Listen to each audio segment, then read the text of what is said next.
வணக்கம். நமது டிவியின் இரவு நேர பிரதான செய்திகளோடு இணைந்திருக்கின்றோம். செய்திகளோடு இணைந்து கொள்ளும் நான் ஷலோமி நாகேந்திரன். விரிவான செய்திகளை பார்ப்பதற்கு முன்னர் முதலில் தலைப்புச் செய்திகள்.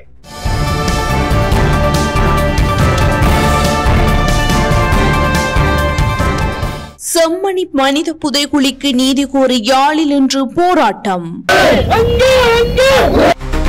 குருந்தூர் மலையில் கைதான 2 விவசாயிகளும் நீதிமன்றத்தால் விடுவிப்பு. மாகாண சபை தேர்தல் சட்டத்தை திருத்துவதற்கான தனிநபர் சட்டமூலத்தை பாராளுமன்றில் சமர்ப்பித்தார். பொதுமக்களின் மீட்கப்பட்ட நகைகள் அந்தந்த மக்களிடமே ஒப்படைக்கப்பட வேண்டும். செல்வம் அடைக்கலநாதன் வலியுறுத்து. காசாவில் உடனடி போர் நிறுத்தம். வீட்டோ அதிகாரத்தை பயன்படுத்தி தோற்கடித்த அமெரிக்கா. தொடர்பான உள்நாட்டு செய்திகள்.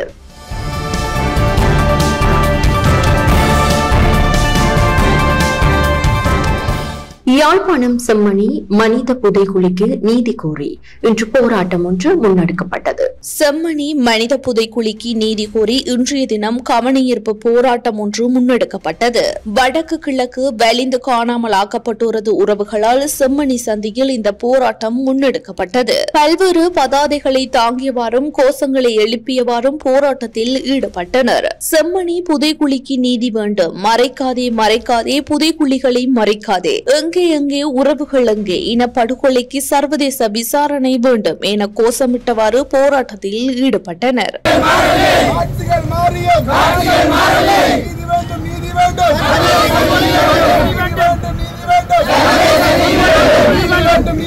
சிந்துப்பாத்தில் கண்டறியப்பட்டுள்ள மனித புதைகுழி அகழ்வு சர்வதேச கண்காணிப்பின் கீழ் சர்வதேச நியமங்களை பின்பற்றி முன்னெடுக்கப்பட வேண்டும் என கோரி நிற்கின்றோம். வடக்கு மற்றும் கிழக்கு மாகாணங்களை சேர்ந்த வலிந்து காணாமல் ஆக்கப்பட்டவர்களின் உறவினர்கள் சங்கமாக யாழ்ப்பாணம் செம்மணி சிந்துப்பாத்தில் தற்போது மேற்கொள்ளப்பட்டு வரும் மனித புதைகுழி அகழ்வு தொடர்பாக எமது தீவிர கவனத்தையும் நிலப்பாட்டையும் வெளிப்படுத்துகின்றோம். இந்த செம்மணி மனித புதைகுழி அகழ்வு பணிகளுக்கு சர்வதேச கண்காணிப்பு வேண்டும். சர்வதேச வல்லுநர்கள், துறைசார் நிபுணர்கள் இங்கே வந்து மேற்பார்வை செய்து இந்த அகழ்வு பணி நீதியான முறையிலே நீதி கிடைக்கக்கூடிய விதத்திலே நடைபெறுகின்றது என்பதை சர்வதேச அமைப்புகள் உள்ளிட்ட சர்வதேச சமூகம் உறுதிப்படுத்த வேண்டும். இந்த மண்ணினுடைய உறவுகளாக நாங்கள் கோருவது சர்வதேசத்தினுடைய கண்காணிப்புடன் கூடிய சர்வதேச நியமனத்துடன் கூடிய ஒரு அகழாய்வு பணி இங்கு மேற்கொள்ளப்பட வேண்டும் என்பதுதான் எங்களுடைய கோரிக்கையாக இருக்கின்றது. குருந்தூர் மலையில் கைது செய்யப்பட்ட 2 விவசாயிகளும் விடுவிக்கப்பட்டுள்ளனர். குருந்தூர் மலை பகுதியில் உள்ள தங்கள் பூர்வீக வேளாண்மை நிலங்களில் கடந்த மே 10ஆம் திகதி பயிற்சிகையில் ஈடுபட்டுக் கொண்டிருந்த விவசாயிகள் 2 முல்லைத்தீவு போலீசாரால் கைது செய்யப்பட்டனர். குறித்த வழக்கு முல்லைத்தீவு நீதிமன்றில் நீதிபதி டி பிரதீபன் முன்னிலையில் இன்று எடுத்துக் கொள்ளப்பட்ட போதே விவசாயிகள் 2 விடுவிக்கப்பட்டனர். விவசாயிகள் மீது வழக்கை தொடர்ந்து நடாத்தக்கூடிய அடிப்படை முகாந்திரங்கள் இல்லை எனவும் குறித்த பிரதேசம் இன்னமும் தொல்பொருள் திணைக்களத்திற்குரிய பிரதேசம் என வர்த்தமானியில் பிரசுரிக்கப்படவில்லை என்பதை வழக்கு தொடுநர் தரப்பு ஏற்றுக்கொண்டது. இதனை அடுத்து விவசாயிகள் 2 குறித்த வழக்கிலிருந்து விடுவிக்கப்பட்டனர். வழக்கில் விவசாயிகள் சார்பாக முல்லைத்தீவு சட்டத்தரணிகள் சங்கத்தின் 10ற்கு அதிகமான சட்டத்தரணிகள் முன்னிலையாகி வாதிட்டனர். இதேவேளை குருந்தூர் மலையில் கைது செய்யப்பட்ட விவசாயிகளை விடுதலை செய்யுமாறு கோரி யாழ்ப்பாண பல்கலைக்கழகத்தில் நேற்று போராட்டம் முன்னெடுக்கப்பட்டமை குறிப்பிடத்தக்கது. மாகாண சபை தேர்தல் சட்டமூலத்தை திருத்துவதற்கான தனிநபர் சட்டமூலம் இன்று பாராளுமன்றத்தில் சமர்ப்பிக்கப்பட்டது. 1988ஆம் ஆண்டின் 2ஆம் இலக்க மாகாண சபை தேர்தல் சட்டத்தை திருத்துவதற்கான தனிநபர் சட்டமூலத்தை பாராளுமன்ற உறுப்பினர் ராசமாணிக்கம் சாணக்கியன் இன்றைய தினம் பாராளுமன்றில் சமர்ப்பித்தார். அதற்கமைய இந்த சட்டமூலத்தை பாராளுமன்ற உறுப்பினர் நிசாம் காரியப்பர் வழிமொழிந்தார். இந்த தனிநபர் சட்டமூலம் கடந்த மே மாதம் 16ஆம் திகதி வர்த்தமானியினூடாக வெளியிடப்பட்டது. தாமதமான மாகாண சபை தேர்தலை நடத்துவதற்கு தற்போதுள்ள தடைகளை இந்த சட்டமூலம் நீக்கும் என்று எதிர்பார்க்கப்படுகின்றது. I present the Provincial Council's Election Amendment Bill. 1988 අංක 2 දරන පළාත් සභා ඡන්ද විමසීම පනතේ සංශෝධන කිරීම සඳහා වූ කෙටුම්පත ස්ථීර කිරීමට අවසර ලබා. பொதுமக்களின் மீட்கப்பட்ட நகைகளை அந்தந்த மக்களிடமே ஒப்படைக்க வேண்டும் என பாராளுமன்ற உறுப்பினர் செல்வம் அடைக்கலநாதன் வலியுறுத்துகிறார். ராஜபக்ச காலத்திலே போர் நடந்து விடுதலை புலிகளுடைய வைப்பகத்திலே இருக்கிற நகைகளை காணாமல் போய்விட்டது, அந்த எடுக்கப்பட்ட உடைமைகள் காணாமல் போய்விடுகிறது, பணங்கள் காணாமல் போயிருக்கிறது என்றெல்லாம் பேசப்படுகின்ற போது உங்களுடைய அரசு இன்றைக்கு கடற்படையின் கட்டுப்பாட்டிலே இருந்த நகைகளை போலீசாரிடம் ஒப்படைக்கப்பட்டிருக்கிறது. நல்லொரு விஷயத்தை அரசு செய்திருக்கிறது. இதை நான் பாராட்டியாக வேண்டும். ஆனால் அரசு ஒரு கவனத்தை எடுக்க வேண்டும். அது சாதாரண மக்களுடைய நகைகளாக அது காணப்படுது. அவர்களுடைய அத்தாட்சிகள் பல மக்களிடம் இருக்கிறது. என்னிடமும் அவர்கள் தந்திருக்கிறார்கள். சபையிலே காட்சிப்படுத்த முடியும், கான்சாட்டிலே அதை பதிவிட முடியும். ஆகவே அந்த ஆதாரங்களோடு இருக்கின்ற மக்களுக்கு அந்த நகைகள் செல்ல வேண்டும். அது பொது உடைமை ஆக்குகின்ற வாய்ப்பை நீங்கள் உண்டு பண்ணக்கூடாது.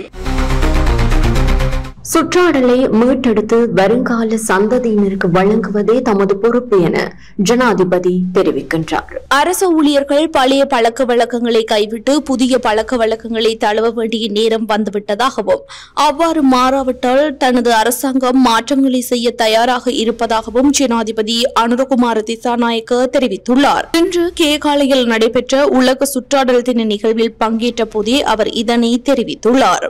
பிளாஸ்டிக் பயன்பாட்டை தவிர்ப்போம், முக்கிய கருப்பொருளை முதன்மைப்படுத்தி முளைப்பதற்கு இடமளிப்போம் என்ற துணிப்பொருளில் நடைபெற்ற இம்முறை உலக சுற்றாடல் தினத்தில் பல சாதகமான நடவடிக்கைகளை எடுக்க முடிந்ததில் மகிழ்ச்சி அடைவதாகவும் ஜனாதிபதி குறிப்பிட்டுள்ளார். இந்த நிகழ்வில் பந்துல பெத்தியாவின் வாழ்விடமானது சரணாலயமாக அறிவிக்கப்பட நெல்கள உள்ளிட்ட புதிய வனப்பகுதிகள் குறித்த 4 வர்த்தமானிகளை வெளியிடல், சூழல் நீய மாதிரி பாடசாலைகள் மற்றும் பசுமை புகையிரத நிலையங்களை பாராட்டல் என்பன இடம்பெற்றன. பஸ் விபத்துகளை தடுப்பதற்கு அரசாங்கம் நடவடிக்கை எடுத்துள்ளது. போக்குவரத்து அமைச்சர் பிமல் ரத்நாயக்க இந்த விடயத்தை பாராளுமன்றத்தில் தெரிவித்துள்ளார். பஸ் சாரதிகள் நித்திரை கலக்கத்திற்கு உள்ளாவதனால் ஏற்படக்கூடிய விபத்துகளை தவிர்க்க செயற்கை நுண்ணறிவு தொழில்நுட்பத்தை பயன்படுத்த உள்ளதாக தெரிவித்துள்ளார். இதற்காக விசேட கருவிகள் விரைவில் பொருத்தப்பட உள்ளதாக அவர் குறிப்பிட்டுள்ளார். எதிர்வரும் 2 மாதங்களில் சுமார் 40 பேருந்துகளில் இந்த செயற்கை நுண்ணறிவு கருவிகள் பொருத்தப்பட உள்ளன. இந்த கருவிகள் மூலம் சாரதிகளுக்கு ஏற்படக்கூடிய நித்திரை கலக்கம் கண்காணிக்கப்பட்டு அதற்கான தீர்வுகள் வழங்கப்படும் என தெரிவித்துள்ளார். எதிர்வரும் காலங்களில் ஏனைய பஸ்களிலும் இந்த செயற்கை நுண்ணறிவு தொழில்நுட்ப கண்காணிப்பு முறைமை நடைமுறைப்படுத்தப்படும் என அவர் குறிப்பிட்டுள்ளார். இலங்கையின் பொது போக்குவரத்து துறை மிகவும் பின்தங்கிய நிலையில் காணப்படுவதாக அமைச்சர் பிமல் ரத்நாயக்க தெரிவித்துள்ளார். உதய கம்மன் பிளவுக்கு எதிரான வெளிநாட்டு பயண தடை நீக்கப்பட்டுள்ளது. ஆஸ்திரேலிய வர்த்தகரான பிரையன் ஷெடிக் என்பவருக்கு சொந்தமான 20 மில்லியன் ரூபாய் பெறுமதியான நிறுவன பங்குகளில் மோசடி செய்ததாக உதய கம்மன் பிள மீது குற்றம் சுமத்தி வழக்கு தொடரப்பட்டிருந்தது. நம்பிக்கை மீறலில் ஈடுபட்டதாக குற்றம் சுமத்தி தொடுக்கப்பட்ட வழக்கில் இருந்து உதய கம்மன் பிள குற்றமற்றவர் என நீதிமன்றம் தீர்ப்பளித்தது. அதன் அடிப்படையில் வெளிநாட்டு பயண தடையை நீக்குமாறு நீதிமன்றில் விடுக்கப்பட்ட கோரிக்கைக்கு அமைய இந்த தடை நீக்கம் அறிவிக்கப்பட்டது. கடந்த மார்ச் 24ஆம் தேதி கொழும்பு மேல் நீதிமன்றம் உதய கம்மன் பிள்ள குற்றமற்றவர் என தீர்ப்பளித்திருந்தது. எனினும் தமக்கு எதிராக பிறப்பிக்கப்பட்ட வெளிநாட்டு பயண தடை இதுவரையில் நீக்கப்படவில்லை என உதய கம்மன் பிள்ள சட்டத்தரணி ஊடாக நீதிமன்றத்திற்கு அறிவித்திருந்தார். இந்த கோரிக்கையை பரிசீலனை செய்த நீதிமன்றம் பயண தடையை நீக்குமாறு குடிவரவு குடியகழ்வு கட்டுப்பாட்டாளருக்கு அதிகாரப்பூர்வமாக அறிவிப்பு விடுத்துள்ளது. துமிந்த திசாநாயக்கவிற்கு விளக்கமறியல் நீடிக்கப்பட்டுள்ளது. கொழும்பு ஹவுலாக் சிட்டி குடியிருப்பு வளாகத்தில் வசிக்கும் பெண் ஒருவரின் பயண பையில் இருந்து கண்டுபிடிக்கப்பட்ட தங்க முலாம் பூசப்பட்ட துப்பாக்கி தொடர்பில் முன்னாள் அமைச்சர் துமிந்த திசாநாயக்க பயங்கரவாத விசாரணை பிரிவினரால் கடந்த 23ஆம் தேதி கைது செய்யப்பட்டிருந்தார். இந்த தங்க முலாம் பூசப்பட்ட T56 துப்பாக்கி கடந்த செவ்வாய்க்கிழமை கண்டுபிடிக்கப்பட்டது. மேலும் இது தொடர்பாக 2 பெண்களும் ஆணொருவரும் சந்தேகத்தின் பேரில் கைது செய்யப்பட்டுள்ளனர். இது தொடர்பாக நடத்தப்பட்ட விசாரணைகளின் போது வெளியான தகவல்களுக்கு அமைய முன்னாள் அமைச்சர் துமிந்த திசாநாயக்க கைது செய்யப்பட்டார். பின்னர் முன்னாள் அமைச்சரை கல்கிச பதில் நீதவான் முன்னிலையில் ஆஜர்படுத்தப்பட்ட பின்னர் இன்று வரை விளக்கமறியலில் வைக்குமாறு உத்தரவிட்டிருந்தார். பின்னர் அவருக்கு ஏற்பட்ட திடீர் சுகையினம் காரணமாக சிறைச்சாலை வைத்தியசாலைக்கு மாற்றப்பட்டுள்ளதோடு விசேட வைத்தியரின் பரிசோதனையை தொடர்ந்து அவரை மீண்டும் மேகசின் சிறைச்சாலைக்கு அனுப்புவதற்கு நடவடிக்கை மேற்கொள்ளப்பட்டிருந்தது.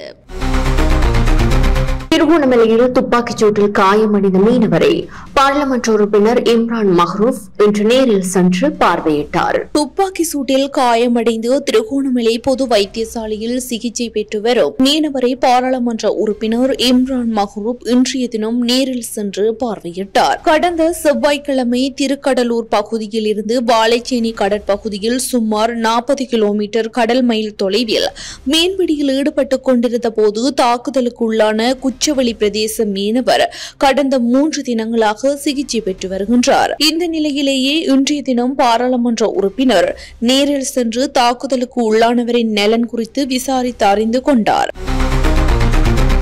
கொழும்பில் நிதி மோசடி தொடர்பில் வெளிநாட்டு பெண் ஒருவர் கைது செய்யப்பட்டுள்ளார். ஆஸ்திரேலியாவுக்கு சுற்றுலா விசா வழங்குவதாக கூறி அந்த பெண் ரூபாய் 1.5 மில்லியனையும் அமெரிக்க டாலர்களை வழங்குவதாக கூறி ரூபாய் 1.916 மில்லியனையும் மோசடி செய்ததாக போலீசார் குறிப்பிட்டனர். கொழும்பு மோசடி புலனாய்வு பணியகத்திற்கு கிடைத்த 2 முறைப்பாடுகளின் அடிப்படையில் அந்த பெண் நேற்று கைது செய்யப்பட்டார்.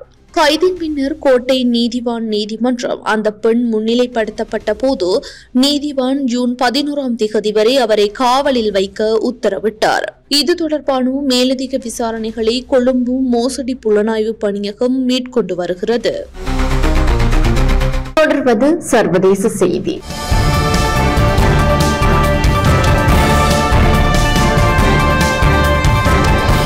காசாவின் நிரந்தர போர் நிறுத்த தீர்மானத்திற்கு அமெரிக்கா வீட்டோ அதிகாரத்தை பயன்படுத்தி தடை விதித்துள்ளது. ஐக்கிய நாடுகள் பாதுகாப்பு பேரவையில் ரஷ்யா, சீனா, பிரான்ஸ், இங்கிலாந்து உள்ளிட்ட 14 நாடுகள் காசாவில் உடனடி நிபந்தனையற்ற மற்றும் நிரந்தர போர் நிறுத்த தீர்மானத்திற்கு ஆதரவாக வாக்களித்த நிலையில் அமெரிக்கா தன் வீட்டோ அதிகாரத்தை பயன்படுத்தி அதனை தடை செய்தது. ஐக்கிய நாடுகள் பாதுகாப்பு கவுன்சிலில் காசாவில் உடனடி போர் நிறுத்தத்தை வலியுறுத்தி இந்த தீர்மானம் கொண்டுவரப்பட்டிருந்தது. இதற்கு பல நாடுகள் ஆதரவு தெரிவித்திருந்த நிலையிலேயே அமெரிக்கா தனது வீட்டோ அதிகாரத்தை பயன்படுத்தி தடை செய்துள்ளது. இந்த தீர்மானம் காசாவில் தொடர்ந்து நடைபெறும் மோதல்களை முடிவுக்கு கொண்டு வருவதற்காக முன்மொழியப்பட்டிருந்தது. காசாவில் இஸ்ரேல் மற்றும் ஹமாஸ் இடையேயான மோதல்கள் தொடர்ந்து பல உயிரிழப்புகளையும் பெரும் அழிவையும் ஏற்படுத்தி வருவதாக அறிக்கைகள் தெரிவிக்கின்றன. இந்த சூழலில் பல நாடுகள் ஆதரவு தெரிவித்த இந்த தீர்மானத்தை அமெரிக்கா எதிர்த்தது சர்வதேச அளவில் விவாதத்தை ஏற்படுத்தியுள்ளது. ரஷ்யா, சீனா, பிரான்ஸ் மற்றும் இங்கிலாந்து ஆகிய நாடுகள் உடனடி நிபந்தனையற்ற மற்றும் நிரந்தர போர் நிறுத்தத்திற்கு ஆதரவாக வாக்களித்தன. என்றாலும் அமெரிக்கா தன் வீட்டோ அதிகாரத்தினூடாக குறித்த தீர்மானத்தை ரத்து செய்தது. அமெரிக்காவின் வீட்டோ முடிவு குறித்து தீர்மானத்தை முன்மொழிந்த நாடுகள் ஏமாற்றம் தெரிவித்துள்ளன. மேலும் காசாவில் மனிதாபிமானமான நெருக்கடியை தீர்க்க உடனடி நடவடிக்கைகள் தேவை என சர்வதேச சமூகம் வலியுறுத்தியுள்ளது. இந்த முடிவு மத்திய கிழக்கு பிராந்தியத்தில் பதற்றத்தை மேலும் அதிகரிக்கலாம் என அஞ்சப்படுகிறது. தொடர்வது விளையாட்டுச் செய்தி.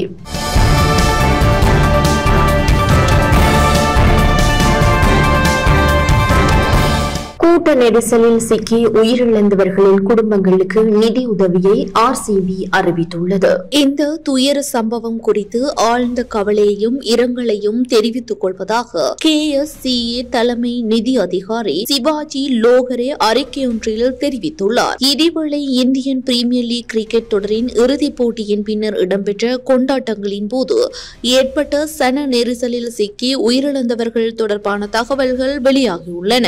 இதன்படி இந்த சம்பவத்தில் உயிரிழந்தவர்களில் 13 வயது சிறுவன் ஒருவரும் அடங்குவதாக தெரிவிக்கப்படுகிறது. உயிரிழந்தவர்களில் 20 முதல் 30 வயதுக்குட்பட்ட 6 பேர் அடங்குகின்றனர்.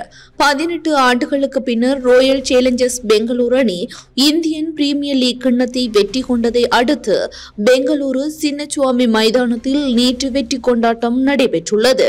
இந்த நிகழ்வில் ஏற்பட்ட சன நெரிசலில் சிக்கி 11 பேர் உயிரிழந்துள்ளதுடன் 47 பேர் காயமடைந்துள்ளதாக தெரிவிக்கப்படுகின்றது.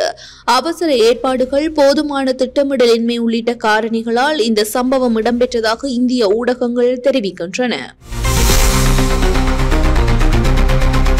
இத்துடன் நமது டிவியின் அனைத்து பிரதான செய்திகளும் நிறைவு பெறுகின்றன. நமது அடுத்த பிரதான செய்திகளை நாளை எதிர்பாருங்கள்.